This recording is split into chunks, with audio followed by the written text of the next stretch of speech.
Le PSG féminin, chaos à domicile. Le Real Madrid est venu, a vu et a giflé Paris dans son propre jardin. Une leçon tactique, un naufrage collectif et une question qui fâche.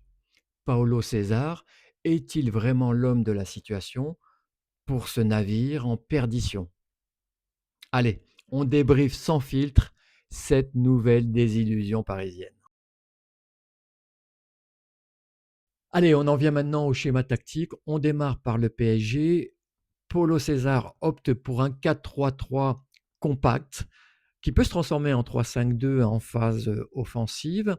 Donc le but du jeu, c'est de contrôler le cœur du jeu, justement, de densifier quand même ce milieu et d'aider à la relance. Donc un bloc resserré, c'est un peu l'idée, avec des transitions rapides, et puis on mise sur les ailes explosives, avec Agibadé notamment, et Tara et Limby Gilbert. Concernant cette dernière, je trouve que c'est un très mauvais choix tactique. Elle a certes été intéressante avec Wolfsburg, mais elle apporte très, très peu de garanties à ce poste.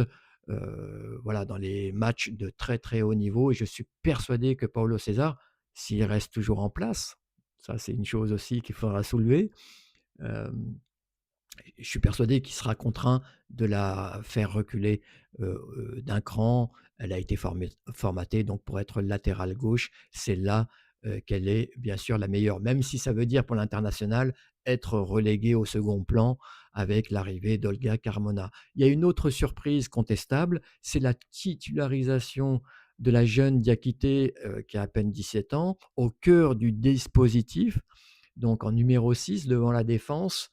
Sacré baptême du feu donc pour la Parisienne face à ce Real de Madrid en Ligue des Championnes. C'est quand même très culotté, je trouve, de la part de Paulo César. Alors, elle a certainement des qualités, mais quand vous vous retrouvez face à Toletti et Angeldal, c'est un peu comme si vous appreniez à nager en pleine tempête. Concernant le Real de Madrid, là, Pau Quesada, le nouveau coach donc madrilène, lui opte pour du classique 4-2-3-1 madrilène, donc très fluide, intelligent, offensif, avec une Toletti et une Angeldal donc qui verrouille le milieu de terrain avec autorité, c'est le moins que l'on puisse dire. Et une Caicedo, donc replacée en numéro 10. Ça, c'est la petite trouvaille de Pau Quesada. On avait l'habitude de l'avoir évolué côté gauche, que ce soit avec le club madrilène l'année dernière, mais aussi avec sa sélection colombienne des Cafeteras, donc côté gauche. Et là, elle dicte le tempo donc au milieu de terrain, entre les lignes. Sur les ailes, vous avez Naomi Feller qui fait un carnage à chaque accélération. Et euh, euh, Yasmine et Vert qui dynamitent les couloirs. Bref, un Real de Madrid bien en place qui impose son rythme pendant que Paris, lui, cherche encore le sien. Les enjeux et le degré de motivation sont énormes. Les enjeux, il faut grappiller un maximum de points dans la perspective d'avoir la meilleure position au classement. Il y a un classement hein, pour ce nouveau format de la Ligue des championnes féminines. Vous avez de la première place à la quatrième place un accessite direct au quart de finale. De la cinquième à la 12e place, vous passez par des barrages. Et enfin, de la 12e à la 18e place, c'est retour à la maison. Concernant le degré de motivation, Paris doit absolument enfin lancer sa saison, sa campagne européenne, après la claque reçue en Allemagne contre Wolfsburg. Tandis que le Real de Madrid veut confirmer sa place parmi les prétendantes aux 4 premières places et enchaîner donc après une entrée réussie. 6 buts à 2 contre l'AS Rome. Pendant une demi-heure, j'ai assisté à une furia parisienne au campus PSG. J'en croyais pas mes yeux. Visiblement, Paulo César a profité du battement entre Wolfsburg et le Real Madrid pour remotiver ses troupes comme jamais. Et c'est vrai que le Real Madrid a vraiment eu du mal à ressortir les ballons depuis sa surface de réparation. J'ai même noté, une stat qui m'a, vraiment frappé, hein, je l'ai noté sur mon cahier. À la 21e minute de jeu, 64 de possession de balle pour le PSG. Mais à partir du but madrilène, donc inscrit par Naomi Feller à la 21e minute de jeu. Donc, je vous raconte le but, hein, c'est un 1-2 entre Toletti et Yasmine.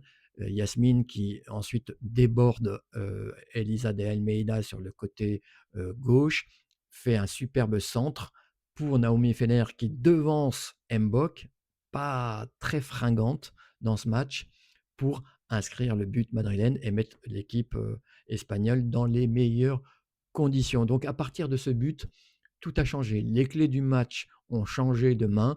Le PSG qui contrôlait, qui pressait très haut, bah, s'est arc-bouté devant la défense et a laissé le contrôle de la balle aux Madrilènes, qui n'en demandaient pas tant et qui ont pu ainsi dérouler. Et est arrivé ce qui est arrivé donc en fin de première mi-temps, donc à la 46e minute. Donc là aussi, il y a un débordement de Naomi Feller, toujours sur le même côté, face à De Almeida, qui s'est faite déborder. Donc Naomi Feller fait un centre. Caroline Vert est là pour reprendre le ballon, qui fracasse le poteau, mais devinez qui était là pour parachever donc cette action?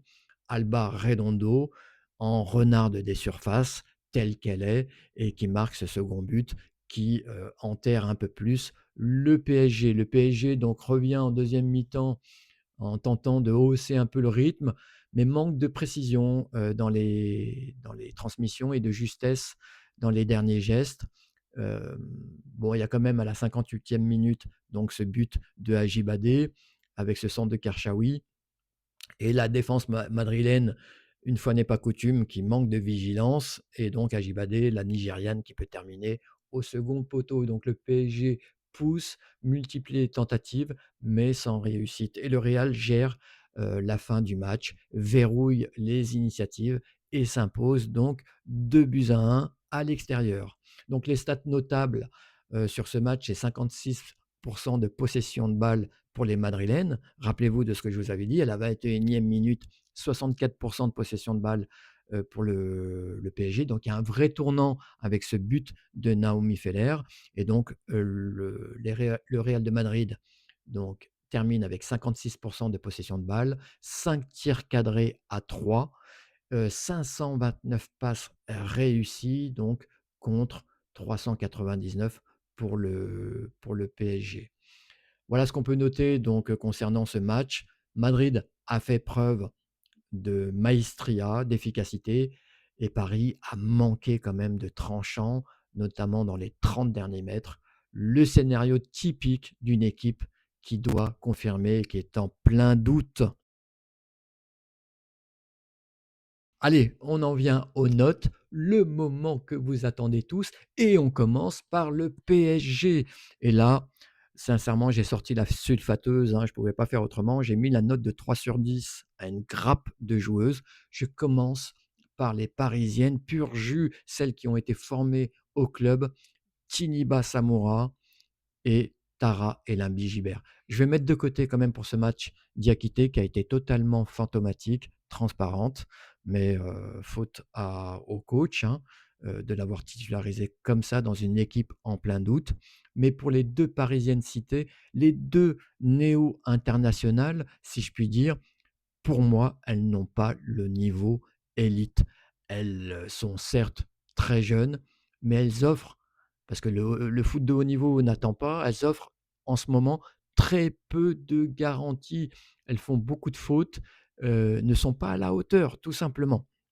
Je mets également la note de 3 sur 10 à la Nigériane, championne d'Afrique en titre, Ajibade, bien sûr, qui n'a pas le niveau aussi. Après, il faut aussi bien déterminer, bien définir les ambitions du club parisien.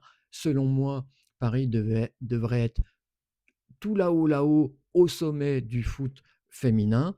Et dans ce cas-là, Ajibade ne devrait pas porter la tunique parisienne. Voilà. Ensuite, je mets la note de 3 sur 10 à Olga Carmona. Mais que diable venait-elle faire dans cette galère parisienne? Olga Carmona, tu étais très bien au Real de Madrid et tu as décidé comme ça, sur un coup de tête, de partir. Alors, c'est certainement une histoire de gros sous, hein, je ne vois pas autre chose, mais voilà, elle se retrouve dans le bourbier parisien. Et là, dans ce match, elle a totalement sombré. Caicedo, en plus, lui a fait très mal sur chaque accélération. Il n'y a pas de connexion avec ses coéquipières. Un match vraiment à oublier très vite pour l'international espagnol. Echegini, donc l'autre international nigériane, a une meilleure note, hein. Je lui mets la note de 4 sur 10. Elle est, comment dire? Elle est intéressante, on va dire, aux abords de la surface de réparation adverse, mais au milieu de terrain, elle a été catastrophique. Elle a enchaîné les mauvaises passes, les mauvais choix, un manque de consistance dans sa performance. Je mets la note de 5 sur 10 à la capitaine, à Karchaoui, capitaine abandonné. Un match très neutre, sans impact décisif, que ça soit devant, au milieu ou derrière. Elle a quand même donné de la voix, essayé de motiver les troupes, mais en vain.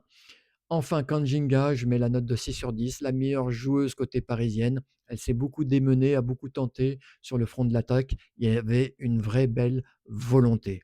Côté madrilène, Naomi Feller, 9 sur 10. Auteur du but, très active sur les transitions, match plein, y compris quand elle a changé de poste et qu'elle est passée en pointe, rôle qu'elle a parfaitement connu au club de Reims. Caicedo, numéro 10, replacé numéro 10, 8 sur 10. Elle a su décimer avec intelligence les lignes parisiennes. Yasmine, 8 sur 10. L'internationale brésilienne a été très remuante sur son côté gauche, souvent dans les bons choix. Une passe décisive à noter, bien évidemment. Angel Dahl, 8 sur 10. La Suédoise a mis les coups au milieu de terrain, a fait preuve de roublardise, a joué intelligemment, bien évidemment aussi, et fait le ménage. Sandy Toletti, je lui mets la note de 7 sur 10. Elle a annoncé, hein, sa retraite internationale. D'ailleurs, j'ai fait un short sur la retraite internationale d'Amel Majri. Je vous le mets là dans un coin de l'écran. Mais face au PSG, devant le sélectionneur, elle a quand même montré qu'elle n'était pas carbonisée. Une prestation respectable dans un match de très haut niveau. Le PSG a encore failli ce soir. 2 défaites en 2 journées dans cette C1 féminine et l'équipe semble désorientée. 15 buts encaissés en 6 matchs, toutes compétitions confondues. Donc un peu plus de 2 buts encaissés par match. Paulo César n'est clairement pas l'homme de la situation. Alors, il était tiré à 4 épingles. Je voulais savoir si c'était pour célébrer une éventuelle victoire ou pour monter à l'échafaud. J'ai ma réponse. Il y a vraiment un manque de cohésion, des choix tactiques très discutables, en tout cas peu convaincants, et des individualités qui n'ont pas confirmé sous sa houlette. Le Real Madrid, lui, a montré qu'il croit en sa dynamique, en son étoile, en son identité. Paris doit réagir et très vite. Si tu as aimé ce débrief, fais-le moi savoir. Claque un pouce bleu, abonne-toi. Il y a encore trop de personnes qui regardent mes vidéos sans s'abonner. C'est une toute petite action à faire de votre côté, mais une grande action militante pour le foot féminin. Et dis-moi en commentaire quelle Parisienne doit se réveiller. À très bientôt les amis, on garde le cap. Va va voum!